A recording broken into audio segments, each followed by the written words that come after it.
उदय भान जी, दीपेंद्र हुड्डा जी, सतपाल ब्रह्मचारी जी, स्टेज पे कांग्रेस पार्टी के सीनियर नेता, हमारे प्यारे कार्यकर्ता,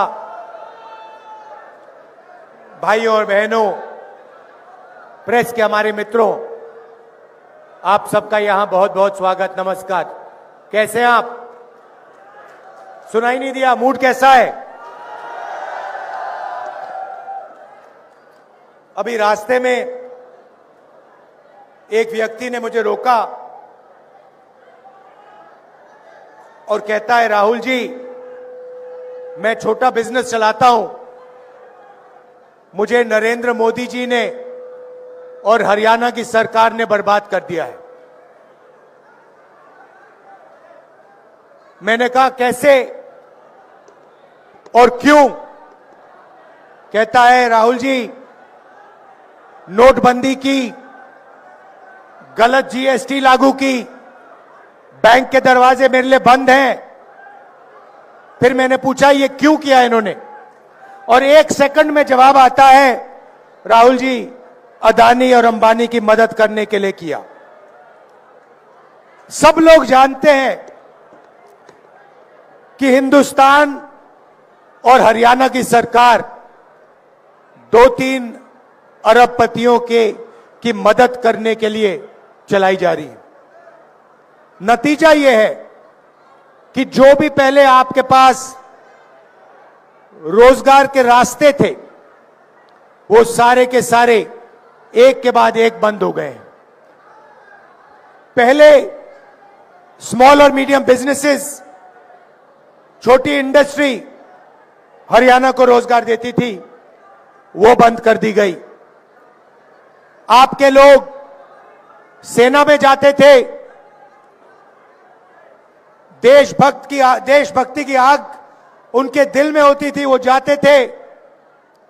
वो रास्ता भी अग्निवीर योजना के माध्यम से बंद कर दिया है। भाई और बहनों, आप जानते हो अग्निवीर क्या है? आप जानते हो अग्निवीर क्या है? क्या है अग्निवीर? क्या है बताओ?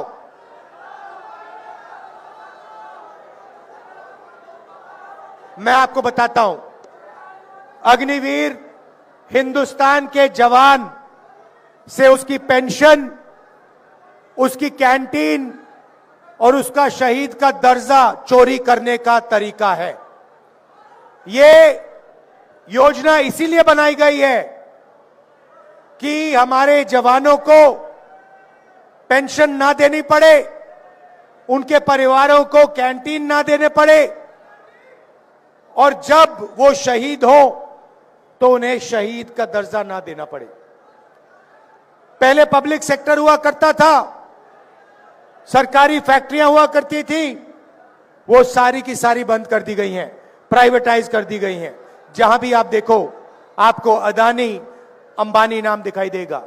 अग्निवीर योजना की, जवानों से उनका पैसा छीना, मगर लक्ष्य अदानी डिफेंस को, हिंदुस्तान का डिफेंस बजट पकड़ाने का था।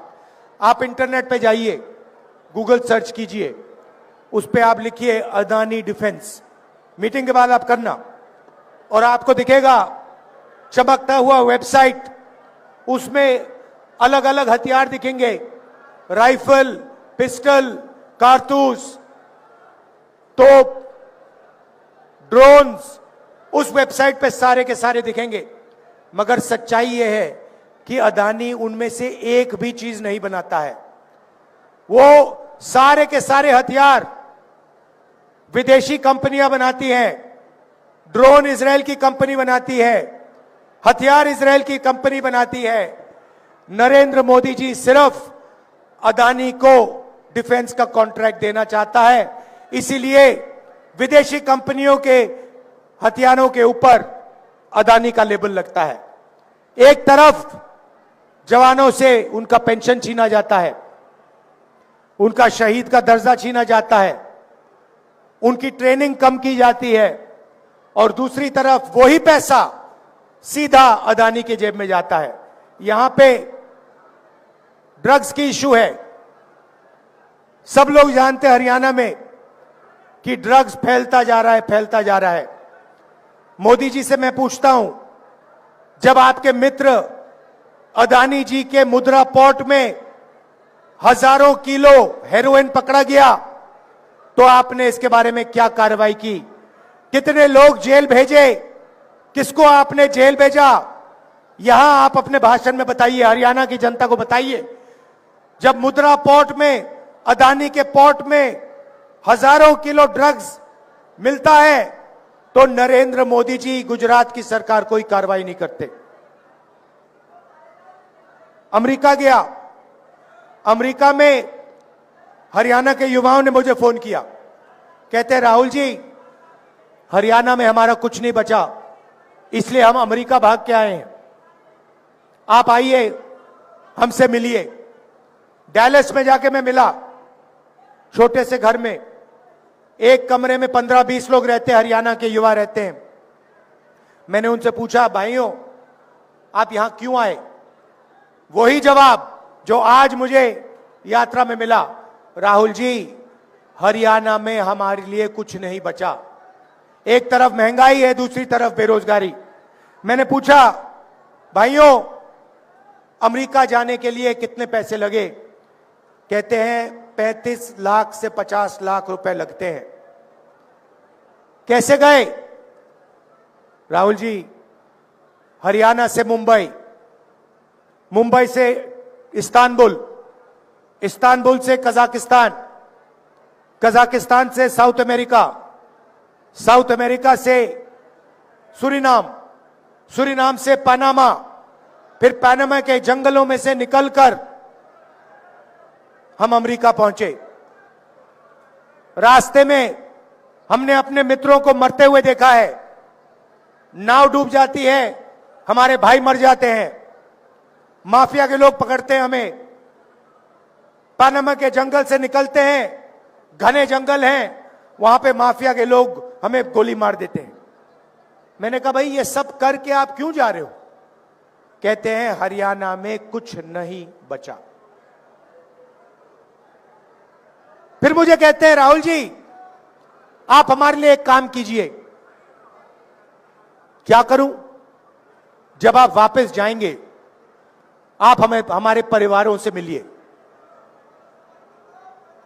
कहते हैं राहुल जी हम 10 साल के लिए अपने परिवारों से नहीं मिल सकते हैं। अगर हमारे घर में कोई किसी की मृत्यु होती है, हम अंतिम संस्कार नहीं कर सकते, हम वापस नहीं आ सकते। आप जाके हमारे परिवार से मिलिए और उन्हें हौसला दीजिए कि हम ठीक है।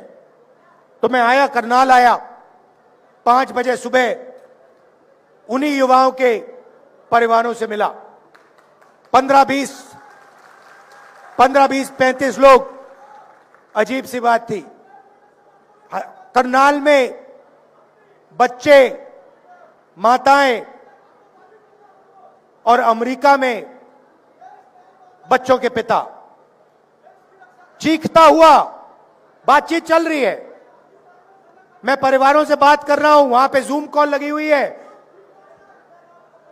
वीडियो कॉल चल रही है। एक तरफ अमेरिका से बात हो रही है, एक तरफ यहां बात चल रही है। ये 21वीं सदी का हरियाणा बना रखा है। एक बच्चा चीखकर, चिल्लाता हुआ कंप्यूटर की ओर दौड़ता है, ऐसे कंप्यूटर को पकड़ के कहता है पापा पापा पापा वापस आओ, पापा वापस आओ। पापा जो रोना चाहता है वो मुस्कुराता है और कहता है बेटा घबराओ मत, मैं कुछ ही दिनों में वापस आऊंगा। मगर ये सच नहीं है। वो पिता अपने बेटे को 10 साल के लिए नहीं देख पाएगा। सच्चाई ये है। बेटे का नाम देव है। देव जैसे हरियाणा में लाखों बच्चे हैं जो अपने पिता को नहीं देख पाएंगे, 10 साल के लिए नहीं देख पाएंगे। और वहां वो जो लोग हैं वो यहां वापस नहीं आ पाएंगे। माता की डेथ होगी, पिता की डेथ होगी, अंतिम संस्कार करने नहीं आ पाएंगे। यह है हरियाणा की सरकार की देन, क्योंकि यह है मोदी जी की देन कि हरियाणा में जो पहले रोजगार मिलता था वो सारा का सारा बंद कर दिया है। आपके जेब में से पैसा निकलता है, 24 घंटे आपके जेब में से पैसा निकलता है। पहले मोदी जी कहते थे गैस सिलेंडर का दाम 400 रुपए हो गया है। आज क्या है रेट गैस सिलेंडर का? 1200। मोदी जी भाषण में कहते हैं कि मेरी सरकार में 1200 रुपए का रेट हो गया है, नहीं कहते। हमारी सरकार आएगी, लिख के ले लो, 1200 रुपए वाला सिलेंडर 500 रुपए का आपको मिलेगा। मतलब 700 रुपए जो आज आप गैस सिलेंडर में एक्स्ट्रा दे रहे हो, वो 700 रुपए हम आपके जेब में, आपके बैंक अकाउंट में वापस डालेंगे। 2000 रुपए हर महीना, पहली तारीख को हर महीना हरियाणा के महिलाओं के बैंक अकाउंट में मिलेगा। तो महिलाओं के लिए वहीं 2700 रुपए हमने हर महीना महिला के लिए वहीं बचा दिए। उसके बाद हरियाणा में आज किसान धान बेचने की कोशिश कर रहे हैं, सरकार खरीद नहीं रही है। और हरियाणा के सारे किसान जानते हैं कि हरियाणा में उन्हें धान के लिए, गेहूं के लिए, शुगर केन के लिए सही दाम नहीं मिलता है। जैसे ही हमारी सरकार आएगी, सबसे पहला काम, ये जो आपका धान सरकार नहीं खरीद रही है, इसको खरीदने का काम हम पहले दिन से शुरू कर देंगे। और गारंटी करके हरियाणा के किसानों को हम मिनिमम सपोर्ट प्राइस देने जा रहे हैं।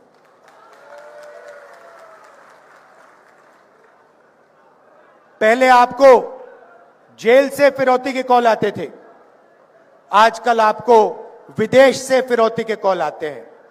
आते नहीं आते? आते हैं।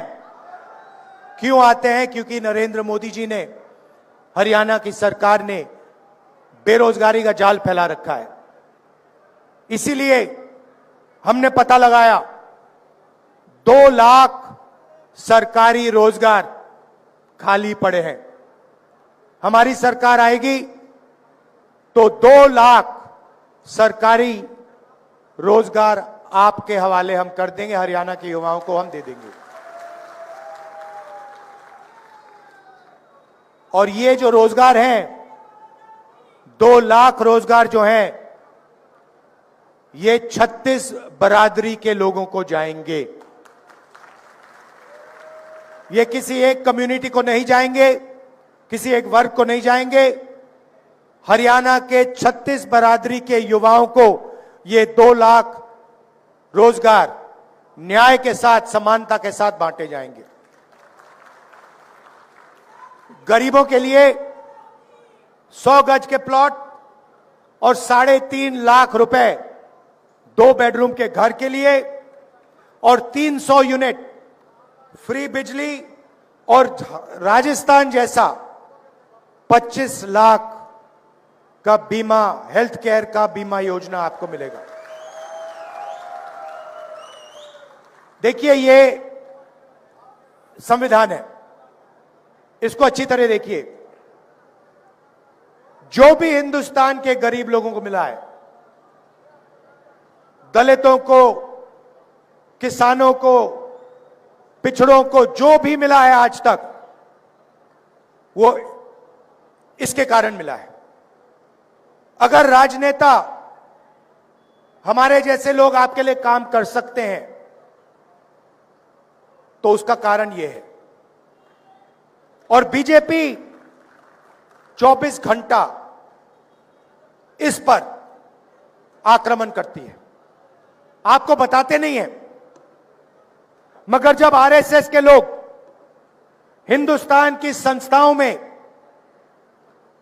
अपने लोग डालते हैं, अपने लोग भरते हैं,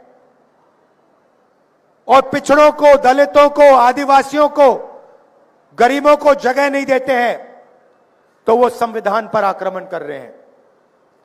जब नरेंद्र मोदी जी अदानी की मदद करते हैं, अंबानी जैसे लोगों की मदद करते हैं और हिंदुस्तान का जो रोजगार का सिस्टम है उसको नष्ट करते हैं, तो वो संविधान पर आक्रमण कर रहे हैं। लड़ाई इसी बात की है। अगर आपको बीजेपी और कांग्रेस में फर्क समझना है, मैं आपको एक लाइन में समझा दूंगा। वो इसको खत्म करते हैं, हम इसकी रक्षा करते हैं। आप देखिए, संविधान में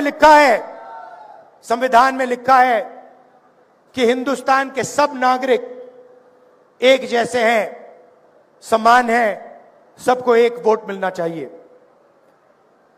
उसका मतलब है कि अगर आप इकोनॉमिक पॉलिसी बनाओ तो देश की जनता के लिए पॉलिसी बनाओ।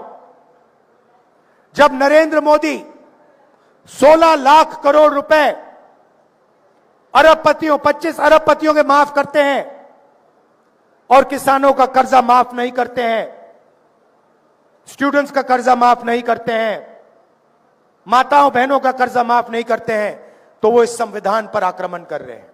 सीधी सी बात है। जब नरेंद्र मोदी अदानी जी को मदद करने के लिए 3 काले कानून लाते हैं, किसानों की जिंदगी खत्म करने के लिए कानून लाते हैं, तो वो संविधान पर आक्रमण कर रहे हैं। जब नरेंद्र मोदी जी का चेहरा आपको 24 घंटा टीवी पे दिखता है, अदानी अंबानी की मीडिया जब 24 घंटा उनका चेहरा आपको दिखाते हैं, तो आपको पता लग जाना चाहिए कि इस संविधान पर आक्रमण हो रहा है। आपने कभी मीडिया में किसान का चेहरा देखा है, मजदूर का चेहरा देखा है, गरीब कारीगर का चेहरा देखा है? ना। क्यों नहीं? क्या इस देश में सिर्फ अरबपति और नरेंद्र मोदी हैं? मीडिया में आपने किसी गरीब व्यक्ति की शादी होते हुए देखी है? देखी कभी? अंबानी की शादी देखी आपने? आपको मालूम है कि अंबानी जी ने अपनी शादी में हजारों करोड़ रुपए खर्च किए। यह किसका पैसा है? यह किसका पैसा है? आपका पैसा है। आपको शादी करवाने के लिए बैंक अकाउंट में पैसा नहीं है, बैंक लोन लेकर आप अपने बच्चों की शादी कराते हो। और नरेंद्र मोदी जी ने पूरा का पूरा ढांचा ऐसा बना रखा है कि 25 लोग हिंदुस्तान में हजारों करोड़ रुपए की शादी कर सकते हैं, मगर किसान कर्जे में डूबकर ही शादी कर सकता है। अगर यह संविधान पर आक्रमण नहीं है, तो फिर क्या है संविधान पर आक्रमण? तो यह हम बदलना चाहते हैं। मैंने तो अपना मन बना लिया है, हरियाणा की सरकार भी यह करेगी। देखिए, कल भाषण में हुड्डा जी ने भाषण दिया, प्रियंका ने भाषण दिया, उदयभान जी ने भाषण दिया। कहा कि देखिए, सब लोगों का सम्मान होना चाहिए, रिस्पेक्ट होनी चाहिए। सही बात है, होनी चाहिए, मगर मैं उसमें एक और चीज जोड़ना चाहता हूं। ये जो हिंदुस्तान बन रहा है, जिसमें 25 अरबपति हैं, बैंक भी उनके, मीडिया भी उनका, एयरपोर्ट भी उनके, पोर्ट भी उनके, खेत भी उनके, जमीन भी उनकी, इसमें आम हिंदुस्तानी को सम्मान, रिस्पेक्ट नहीं मिल सकती है।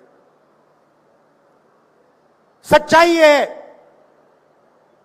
कि धन पूरा का पूरा इन 25 लोगों के हाथ में जा रहा है और आपके जेब में से 24 घंटा आपका पैसा छीना जा रहा है।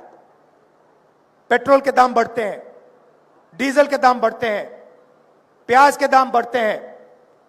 जितनी जीएसटी मुकेश अंबानी देते हैं, उतनी ही जीएसटी हिंदुस्तान का सबसे गरीब किसान देता है। अगर वो 1500 रुपए की शर्ट खरीदे और अगर हिंदुस्तान का गरीब से गरीब व्यक्ति वही शर्ट खरीदे, पैसे बचाकर अपने बेटे के शादी के लिए वही शर्ट खरीदे, तो जितनी जीएसटी मुकेश अंबानी ने दी उतनी ही जीएसटी वो किसान देगा। जब आप मिठाई की दुकान में जाते हो, मिठाई खरीदते हो, जितनी जीएसटी आप देते हो उतनी ही जीएसटी मुकेश अंबानी, गौतम अदानी देते हैं। तो मैंने मन बना लिया है, मैं नोट कर रहा हूं, जितना पैसा नरेंद्र मोदी अदानी और अंबानी को देगा उतना ही पैसा हम हिंदुस्तान के गरीब किसानों को, मजदूरों को, माताओं बहनों को देंगे। आपने अभी जो इन लोगों से मजा करवाना है करवा लो, जितना इनको नचवाना है नचवा लो, मगर जब हमारी सरकार आएगी तो हम इन लोगों को नचवाएंगे, इन लोगों से मजा करवाएंगे। मेरे दिमाग में लाइन बिल्कुल क्लियर है भैया। मैं तो जैसे बैंक होता है ना, जैसे बैंक अकाउंट में इन आउट होता है ना, एक साइड पैसा अंदर आया, दूसरी साइड पैसा बाहर गया, मैं वो रिकॉर्ड रख रहा हूं भैया। जितना उधर अंदर जा रहा है उतना ही, जितने रुपए अंदर गया उधर उतने ही रुपए मैं निकाल के यहां डालूंगा। और जितना मुझे रोकना है रोको भैया, जितनी मुझे अपनी मीडिया से गाली लगवानी है लगवा लो, जितना है रोकना है रोको, कोई फर्क नहीं पड़ेगा। क्योंकि वो दिन आएगा जब हिंदुस्तान की सरकार मजदूरों की, गरीबों की, किसानों की सरकार होगी।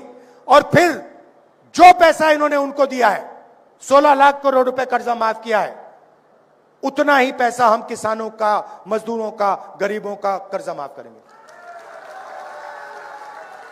मतलब मेरा मतलब है, मोदी जी इज्जत की बात करते हैं, सम्मान की बात करते हैं,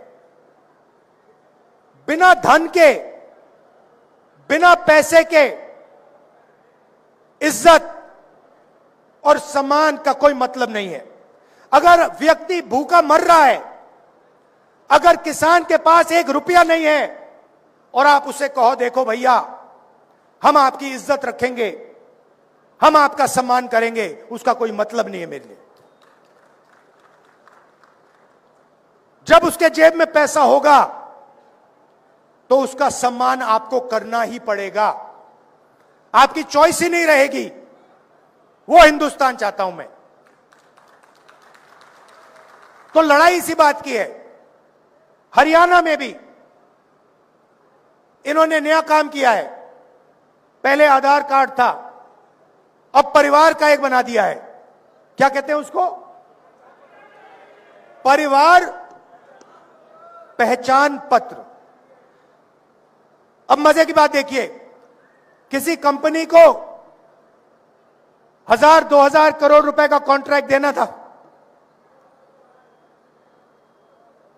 कहा भैया नया काम करते हैं, चलो परिवार परेशान पत्र बनाते हैं, चलो हरियाणा के परिवारों को परेशान करते हैं। कभी आपकी उसमें आमदनी बढ़ जाएगी, कभी कम हो जाएगी, कभी आपको सरकारी प्रोग्राम से परे कर दिया जाएगा, रोजगार नहीं दिया जाएगा, और कहेंगे भैया देखो आपके परिवार परेशान पत्र में आपकी आमदनी ये है। सच्चाई कुछ और है। कॉन्ट्रैक्ट देने के लिए पूरा का पूरा तमाशा कर दिया है, सबको तंग कर दिया है। ये जो इनका परिवार परेशान पत्र है, सरकार आएगी हमारी, इसको खत्म कर देंगे। तो ये मैं आपसे कहना चाहता था। देखिए लड़ाई इसकी है, बड़ी लड़ाई इसकी है, और हम इसको, ये अंबेडकर जी का संविधान है, गांधी जी का संविधान है, इसकी कांग्रेस पार्टी रक्षा करेगी, जान देकर हम इसकी रक्षा करेंगे। यही लड़ाई है। 3 चीजें मैं आपको अंत में कहना चाहता हूं। पहली बात, जो आपको धान का पैसा नहीं मिल रहा है, सरकार आने ही हम आपको वो पैसा देंगे। दूसरी बात, ये जो सरकार बनेगी ये सबकी बनेगी, आपको रोजगार मिलेगा, सरकारी 2 लाख रोजगार मिलेंगे तो 36 बरादरियों को मिलेंगे। ये 36 बरादरी की सरकार होगी, ये याद रख लीजिए। और आखिरी बात, ये जो छोटी छोटी पार्टियां घूम रही हैं, ये बीजेपी की बी टीम, सी टीम, डी टीम, ई टीम, मतलब लाइन लगी हुई है।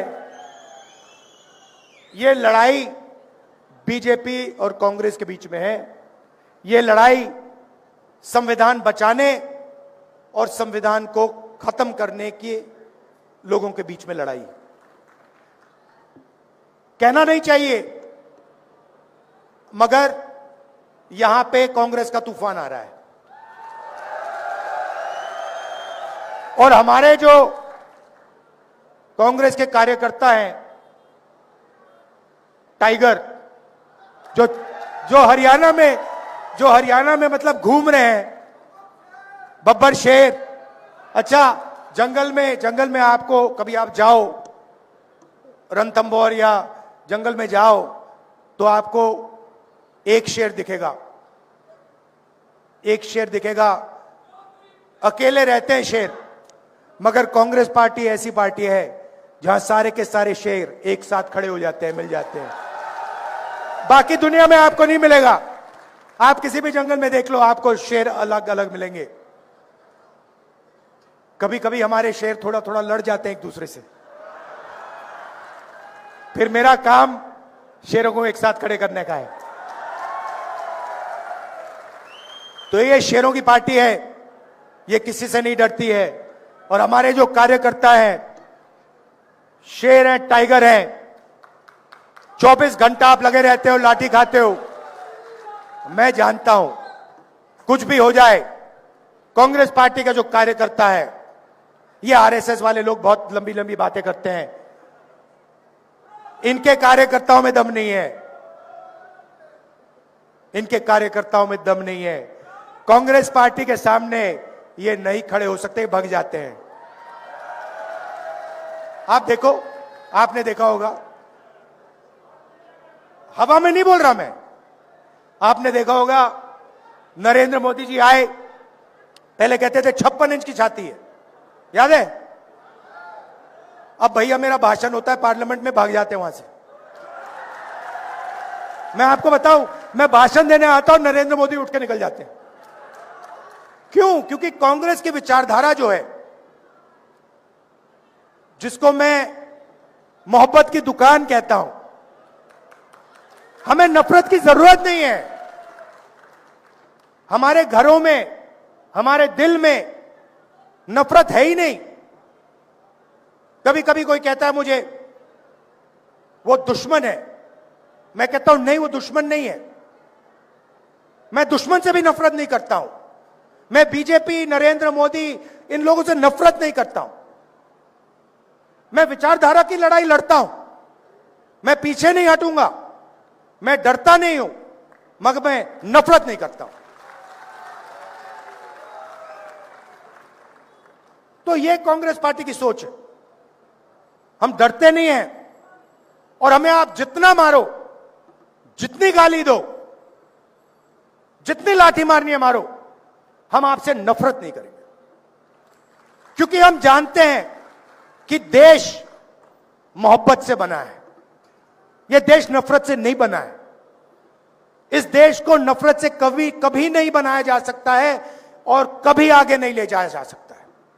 अगर हरियाणा में बेरोजगारी आई है, पहले नंबर पे आप पहुंचे हो, क्राइम रेट पहले नंबर पे पहुंचा है, तो यह नफरत के कारण पहुंचा है। ये जो इन्होंने नफरत फैलाई है, इसके कारण हुआ है।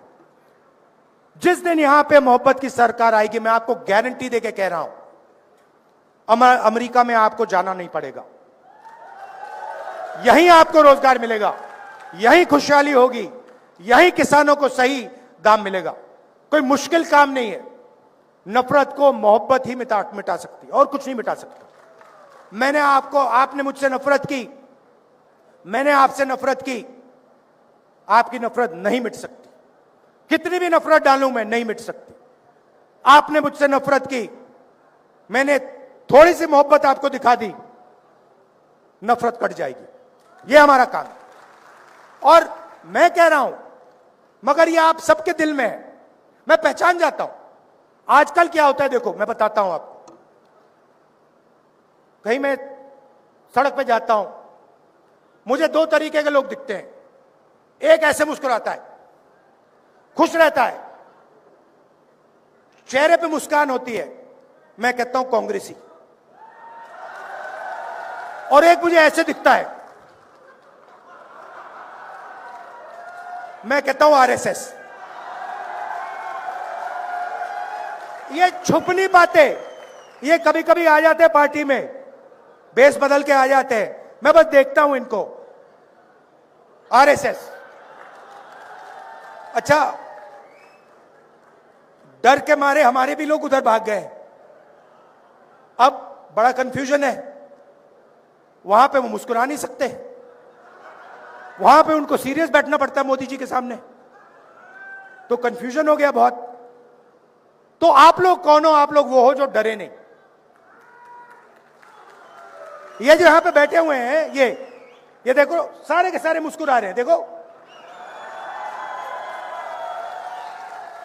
अमित शाह की स्पीच देखना, मोदी जी की स्पीच देखना, वो सब ऐसे बैठे रहते हैं कि कुछ गलती से कह ना दे, पता नहीं क्या हो जाएगा। यहां पे हमें लगता है ठीक है भैया, 2-3 बार चिल्ला भी लिए, कोई प्रॉब्लम नहीं है, संभाल लेंगे हम। तो ये पार्टी मोहब्बत की पार्टी है, और आप लोग मोहब्बत वाले बब्बर शेर हो। धन्यवाद, नमस्कार, जय हिंद। श्री राहुल गांधी, मैं आदरणीय लोकसभा सांसद सोनीपत सतपाल ब्रह्मचारी जी से प्रार्थना कर रहा हूं कि आदरणीय राहुल गांधी जी और आप सबका धन्यवाद। राहुल गांधी। अब मैं आग्रह करूंगा, हमारे सांसद आदरणीय श्रद्धेय सतपाल जी ब्रह्मचारी जी आएंगे और सबका धन्यवाद करेंगे। हमारे सांसद जी।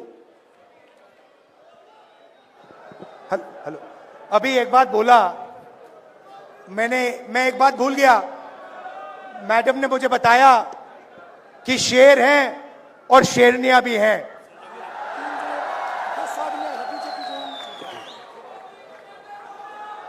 भारत के शेर राहुल गांधी जी के यहां पहुंचने पर मैं हार्दिक अभिनंदन स्वागत करता हूं सोनीपत की जनता की ओर से। आपने भारत के संसद में माननीय राहुल गांधी जी को देखा होगा, जब मोदी जी, अमित शाह, राजनाथ सिंह सामने बैठे थे तो हमारा शेर वहां बोल रहा था और देख रहा था पूरा हिंदुस्तान। हरियाणा में हमारे युवा शक्ति के प्रणेता चौधरी दीपेंद्र सिंह हुड्डा जी यहाँ पर हैं। हमारे कांग्रेस के अध्यक्ष माननीय चौधरी उदय भान जी यहाँ पर हैं।